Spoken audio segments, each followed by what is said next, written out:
Are you a good farmer agronomist? How do you know? That's what we're going to be talking about here. Your level of agronomic proficiency as a farmer and so much more in this episode of The Granary.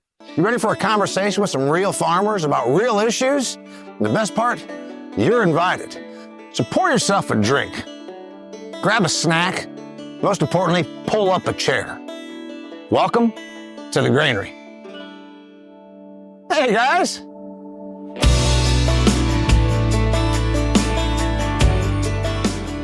All right, so you heard the topic. I just throw it at you. One of my favorite things is we never divulge the topic until we're sitting right here. That way I get your authentic, real life, spontaneous reaction. We are joined by Kevin Matthews and Chad Henderson, two of the founders. The Kevin Matthews, two of the founders of XtremeAg. And joining us is the lovely and wonderful and talented Stephanie Zelinko, farmer and agronomist for AgroLiquid from 3 hours north of where we're sitting right now. Here, by the way, everybody was surprised. Come to my farm here, the Granary, De La Rosa Farms in Huntington, Indiana, and you're the closest to me. Like, oh, it's only 3 hours? I think that some of our XtremeAg guys didn't realize that Michigan and Indiana share a common border. They do. We do have a border, don't we? Yes, we do. And we're not even contesting it. Nope. There's no tariffs? No tariffs, nothing. All right. Have a passport to get back and forth? No passport to get back and forth. So anyway, AgroLiquid is our sponsor of the show. We very much appreciate you and your fertility products, and we also appreciate you bringing the Granary to our viewing public. So, how good of a farmer agronomist are you? It's an unfair question to you because you are an actual agronomist. These guys are farmers. They probably consider themselves to be pretty darn good agronomists in addition to farmers. How do you know if you are, and does it even matter? In this day and age, do you have to be an agronomist to be a farmer? If you're going to keep farming, you better be. Because if you're a bad agronomist, you ain't going to be a good farmer long. How good is your soil knowledge, Chad? I've been to your farm several times. You seem like you know what's going on. I don't know, compared to other farmers, you seem more knowledgeable. How'd you get that way? And do you think that do you think you can be a successful farmer without being a soils guy? Well, I think every farmer is a soils guy. Yep. Like, I mean, Stephanie will tell you, like, or a soils gal. Yeah. I mean, she'll come on the farm and she's going to ask a whole bunch of questions to the farmer that he is going to give her the answers to before she can answer any of his questions. Right. Yeah. So, I mean, he may not know the proper terminology, but I promise you, every farmer that's in business knows what's going on in the soil. They know their dirt. They know their dirt. Well, we're getting better at knowing the dirt too. We didn't talk about fungi to bacteria ratios 5-10 years ago. Maybe you're talking about. No, I don't know what he's talking about. So we've got. You've been reading books. I have been reading books. I keep up with this industry. Thank you. I think we're being forced to get better because if we want to exceed those yields, we have to know our soils and we need to be able to work with people. Like, I would be out of a job if I'd say, be your own agronomist and don't worry about it, because you do need to rely on industry experts. But you also have to have one that you trust. And the only way you can trust them is if you do your own research and have a general understanding of what's going on. Well, and a lot of too, the word trust comes in with somebody that you can communicate with. You know, that like, even like you know, me and you have a great relationship. I'd say we have a good love-hate relationship, you know, but we, you know, you and your husband Ryan farm. Like, you know the struggles. And so you understand the give and take on, like, well, we got to get here, but getting here today is not possible. Right. It's a journey to get there.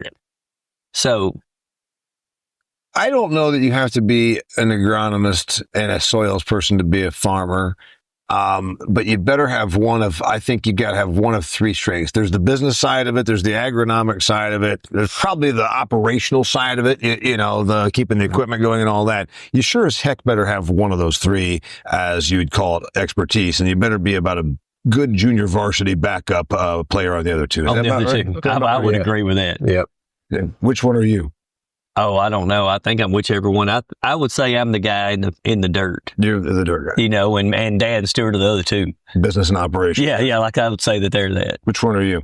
I'm all the above. Yeah. Which one's Danielle? Which one are you setting the bench press record, and which one are you just a good relief off? My enjoyment is the soils and the agronomy side. That's what you like. I mean, that's what I love. I love getting out there in the fields and being, proactive instead of reactive, and understanding. And and I enjoy helping the others because it amazes me when I go to other parts of the country how easily we're low pH soils, and we're always trying to build the pH, build phosphorus. We just ain't got no topsoil, do we? But I mean, we're trying to build everything.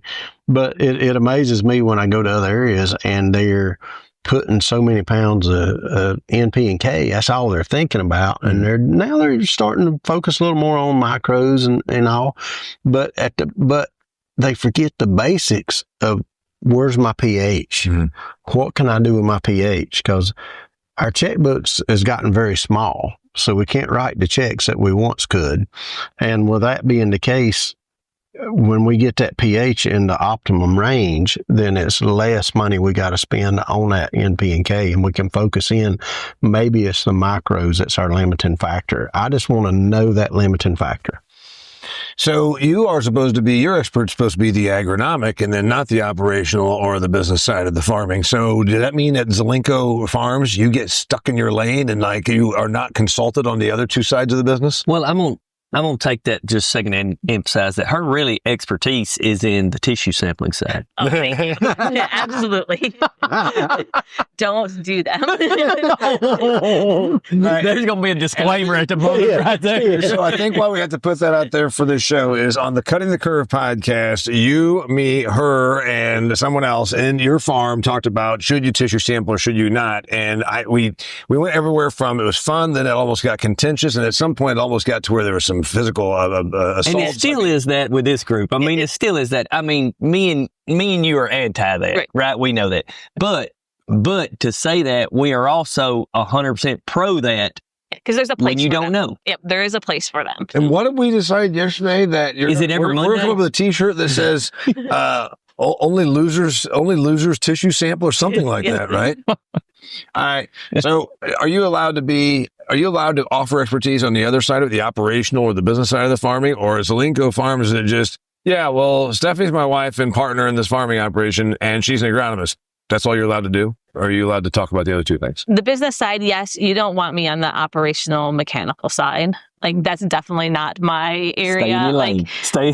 If you want me to fix something, I can try, but it's duct tape and it's not going to be the right way to do it. So definitely not my area of expertise. I appreciate that. I once told somebody I could weld my way off of a desert island, meaning if the ship to get fixed to get off the island required welding and I could do it. That's about my level of that shoppiness. But anyway, let's talk about the people you go out and see, Stephanie. Our dudes at XtremeAg, and you don't need to say this just sitting here, are generally pretty damn knowledgeable about soil stuff. There's a lot of, I don't know. Boy, we about to get thrown on the table, right? Or do you say, what? You'd be amazed at what they don't know. Yeah. Tell me. But your job isn't to know everything all the time because you guys are doing that operational side and that business side. And you want to know the right people to help. I only worry about fertility every day of the year. I don't have to think about the crop protection, the tillage. And so, there's a point. But that's not saying you guys are horrible because you guys are way above. Man, it sure sounded like it. You guys are way above most farmers. Like, you guys can talk soil tests. You can sell your numbers. You know what's going on. You'd be shocked how many meetings I go to that people are taking pictures of every single slide of this is pH. And they're like, oh, what is pH? And they're taking notes. Like, you guys are well beyond that. But at least they are. But at least they are. They're trying to up their game. Right. And they're in attendance. Yeah. That's a big deal. At least they're trying, and it does make you wonder, maybe this farming game isn't that hard. If you can be in the year 2025 and farming and not know what pH is, there's some. And after you get so old, like, you don't even want to ask. Like, I'm supposed to know this. Like, I'm not even going to ask. Just tell me what I need to put out. Yeah. Yeah. So dig this. I don't know if you caught it when I said, these guys are really knowledgeable and then about your agronomic. And then what did Stephanie just, but it was kind of like, he's really stupid, but he's nice. But he's nice. It's like he can't put that much out and know better. Like, so there is that. How many applications are you going to do again, Chad? Do you really think that's going to work? Do you ever roll in a situation? I bought a house and I've renovated and bought properties before, and I'm certainly not a carpenter, by trade, but I at least I can look at some jobs. We bought a house. And it had been so screwed up and patched. And the lady we bought it from says, I did everything right. And Laura and I started digging this, and we said, holy hell, is she just a deceitful liar, or does she really think that she did everything right here? Because we had to redo everything. I think he's kind of. Do you show up at a farm towards us? You show up at a farm and there's somebody that says, you know what? I'm really a good soils person. And you look at them and say, holy hell, this person doesn't know anything. Do you ever run into that? This person's doing everything wrong. I've never run into that. They may not be doing everything completely right, but what I recommend isn't completely right for everybody. Every agronomist has a different opinion and a different approach. So, but the customer's always right. The customer should No, they're really. Yeah, but if you want to help them, should you tell them that they're always right? Absolutely Like, not. how are you going to improve as the customer if you don't know where some of the shortcomings I think are? either one of us is what's going to build that relationship with that agronomist is when that agronomist tells us things, maybe you need to try this product, even though our company don't sell it. This is going to help you out here. We don't have a product that'll help you. And when you build that trust relationship, that it's not the salesman side coming out. And that's what I love about an agronomist is they're there. They're kind of like the unbiased person, and their goal is to have a positive outcome out of what you're doing. And it takes a systems approach. It's just not one product that's going to do it for you. What do you think? I totally disagree. Do you? Yeah, you just pile one of the products on and like something's going to happen. I mean, if 1 gallon's good, 5 gallons is better. I mean, right? something's going to happen. I know. It's going I to was thinking start about smoking getting this out of the online agronomy degree on a night course. I was thinking about that. You know what? Bubba University. I've been banned from stating that I was the 9th best soil judger in 1987 in the FFA Land Pasture and Range Soil Judging Out of all competition. 9 of them, he come in 9. I've been banned from saying that anymore. My Shelley, the business guru of XtremeAg, said, you really got to stop saying that. So I'm going to stop saying it. But anyway, I've always loved soils, but I'm serious. It's different now than it was in 1980 something. Now you can say, oh, well, you were just a high school kid. Well, I took some soils. We know more. It's getting more complex. And then it makes you wonder, is this over the heads of people that are really, out there touching the dirt every day? I think it's getting hard to keep up. I do. I think it is. Even what I learned 25 years ago coming out of Michigan State, our soil fertility classes never even taught liquid fertilizer. It was strictly dry and anhydrous. Like those were the only fertilizer options. And so I think, And now we know that one of those is almost bad. Right. Like causes bad anhydrous, beats the hell out of soil. It kills stuff. It's common practice. So neither one of us has an agronomy degree except from the School of Hard Knocks. So what's the one thing that you learned in school that still stands true today that is your go-to? More is better. I don't really think there was one takeaway. And, Ryan and I have the same degree from Michigan State and talk about this all the time. We didn't really learn, we learn stuff in school, but you don't learn agriculture in school. You learn how to solve problems in school. And I think the best ones were our lab classes that handed us a soil test and said, figure it out. I think it's just that practical hands-on experience. That sounds like our fathers. That it's, the hands-on labs, the internships, the clubs and organizations that got you out into the community for networking is what you learned more that helped me today in my job than any class I ever took. I'm not sure that a lot of things I worry about is that I'm missing is the simple things, because it's little things that get you. So like we may know some of these percentages and stuff like that we've all worked through to get where we're at. But then what about the little bitty things that I didn't know or jumped right over that and everybody assumed you did. Assumed Yeah. So when people come out, even like me and you've had this conversation before, like when you come out and we start talking assume I know nothing. Because that way we're not looking over something that you thought, well, I thought you knew that. Like, no, I don't know that, Well, a good example was back several years ago, we was trying different products and, we'd try things and then Matt would try things there in the Delta and, multiple locations was having success, but then we wouldn't have it there. And what we never realized, we all assumed that everybody was using well water. Yeah. And then come to find out, Matt was using water from a municipality, so it had chlorine in it. The chlorine, we're adding biologicals, but the chlorine's killing the biologicals. And next thing you know, we're just wasting money. But so one thing we've learned as a group is we got to know our audience. You want to know what the audience is. What is your source? Don't assume that it's well water. Yeah. Don't assume it's this. Don't assume it's that. Okay, I'm putting 100 units of nitrogen out up front. Is front loading it going to be good? Well, okay, that might be good, but what's your CECs? If you got a 6 CEC, then no, I mean, stick with 60 pounds. It goes back to some of those simple, basic questions that we forget about. I will tell you that I think there's a lot of fundamentals. Just like if you went and looked at the 1940s, you're like, oh, they told people to eat butter. You shouldn't eat that much butter. Well, what's the reality? Butter ain't all that bad for you. There's fundamentals from the old days that still stand fundamentals today. Taking a walk and doing some bench press or doing some push-ups. Those are old things that they did in World War II time. I think we still got some of that with the soils. And 40 years ago, I learned excessive tillage is bad, causes erosion. That's not changed. We're still doing it. Go to Iowa and down the road from Kelly. It's certainly not on his farms, but down the road, you'll see the ditches filled with soil, and that farmer is blaming the weather instead of their own practices.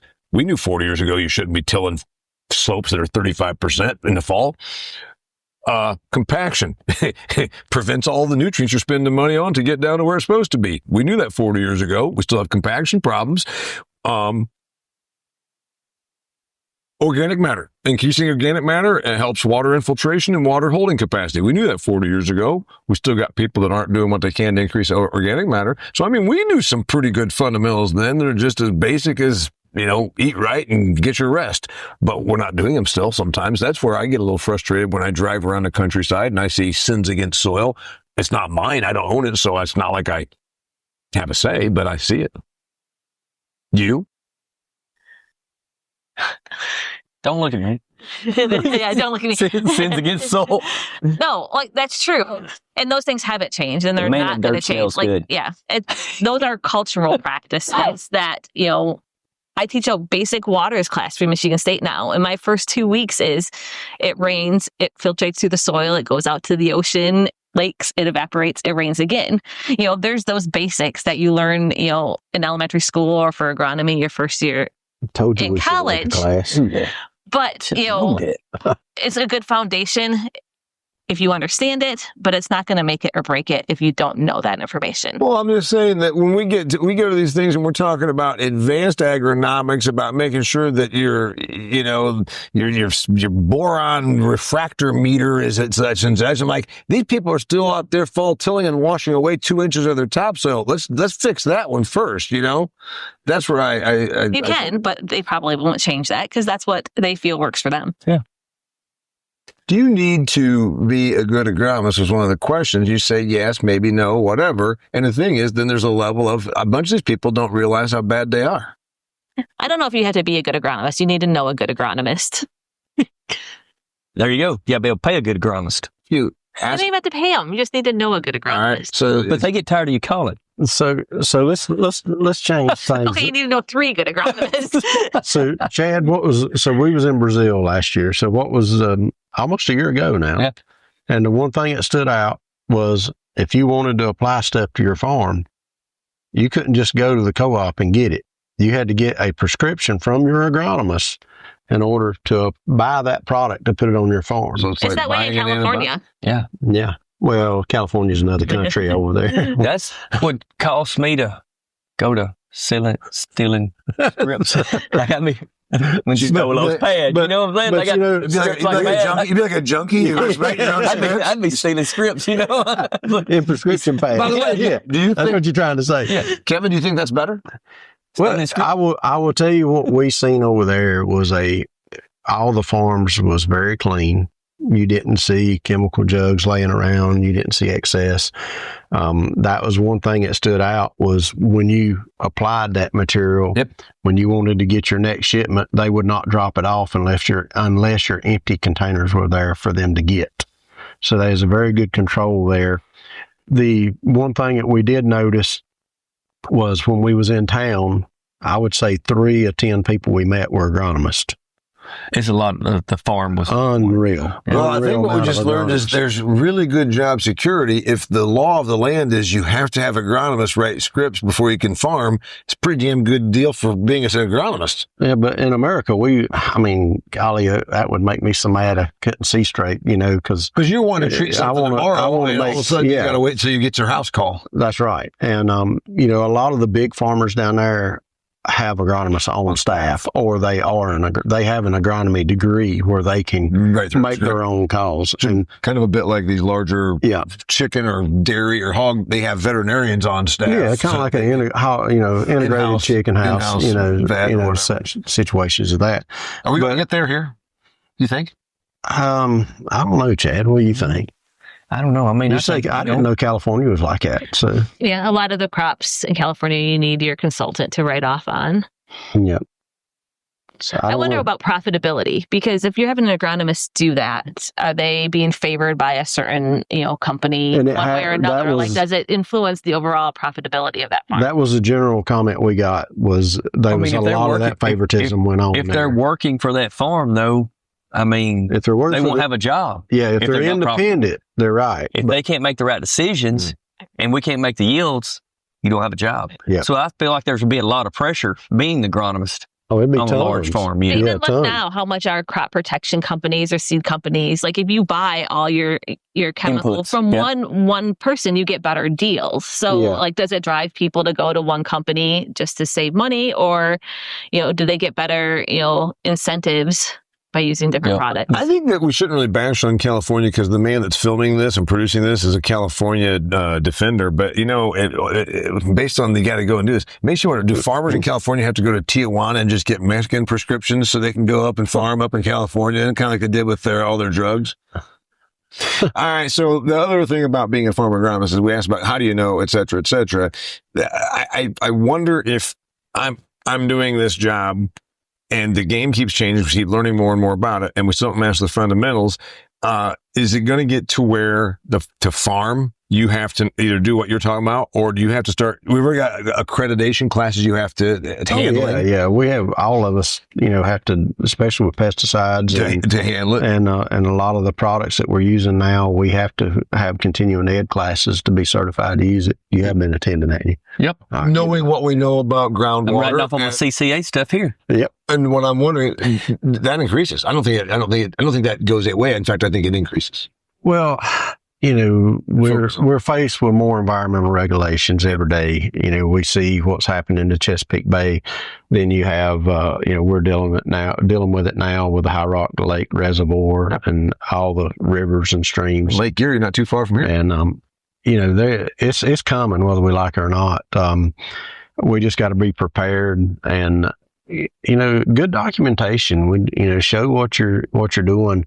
A lot of these programs that we've had, they've come and said, this is what you need to do. And we've looked at them. We're like, well, we're going to go backwards if we use your program because this is where we are. And then they're like really interested in our program. And they're like, well, what made you get there? And then we explained, Stephanie ain't going to like this, but we look at our levels in our plants versus what we're putting out. If we can maintain certain nutrient levels, then we're doing what we can do with that plant efficiently. And we're trying not to spend more money than we need. It protects the environment, it protects our banking account, and it lets us farm another year. What's your advice to the farmer that's watching this that wants to up their agronomic game? You just insult them and said, they don't even know what they're doing. They're taking pictures of my pH meter on my slides. No, that's what they need to do. They need to go to those meetings. There's lots of resources out there. You guys do a good job with all your videos and education. Look at YouTube. Yeah, there's videos out there for everyone. XtremeAg.farm channel. Oh, that one too. Yeah. Look at that. It's lots of resources. That's what I do. I Google Stephanie. You know what I'm saying? It's Stephanie's like, I hate doing this stuff, so you won't find me. I think that the thing Kevin's talking about, I think the scrutiny is going to increase because of the groundwater, the tie to groundwater. I mean, you're even seeing it in Iowa with Des Moines River. But still, I think that, when we talk about that and we talk about scrutiny, but I think over the last 10 years, I think us as farmers has done a heck of a job of doing that and keeping our records. We're documenting. Yeah. I mean, we're testing waters out of our towel. Yeah. We can prove that we're not the one doing it. Yeah. You know, and we don't want to scrutinize the people who are or whatever's doing it. We just want to help clean it up. What's really amazing to me in our area is if you look at the levels that, because all of our irrigation water, we're monitoring the pH, the salinity, everything, got spreadsheets galore on it, history. And it's amazing. I can see every time. Yeah, what's the spreadsheet? Yours is a spiral bound. But lose it in the cloud. But no, I mean, you sit there and I can show you every time the municipality is dumping wastewater into the river and the creeks. And it's really interesting. They're allowed a certain limit to put out. And then when they look at us and our poultry farms, they want us to be zero, you know, and we're pretty much at zero. We're really, really low. And it makes me feel good that the farmers, the ag community is doing their part. The story is just not getting told loud enough. We asked the question, how good of a farmer agronomist are you? Does it matter? Can you become a better farmer agronomist? Or do you overestimate your game as a farmer agronomist? We asked a lot of those questions with my friends from XtremeAg, Chad Henderson and Kevin Matthews. We were joined by AgroLiquid's Stephanie Zelinko, agronomist extraordinaire. It's a new title. Educator of the farmer and guest sponsor of the Granary Show. We appreciate that. If anybody wants to learn more about your company, the fertility products you sell to help them farm better, where do they go? AgroLiquid.com. AgroLiquid sponsored this episode of the Granary. You know what? We want you to come to as many episodes of this as you possibly can. You can pull up a chair right here, figuratively, and pour yourself a drink and sit right here and have a good talk with us, because we do this often and we want it to be fun for you and a little bit informative. And that's what we strive for here at the Granary. So until next time, cheers from the Granary. All right.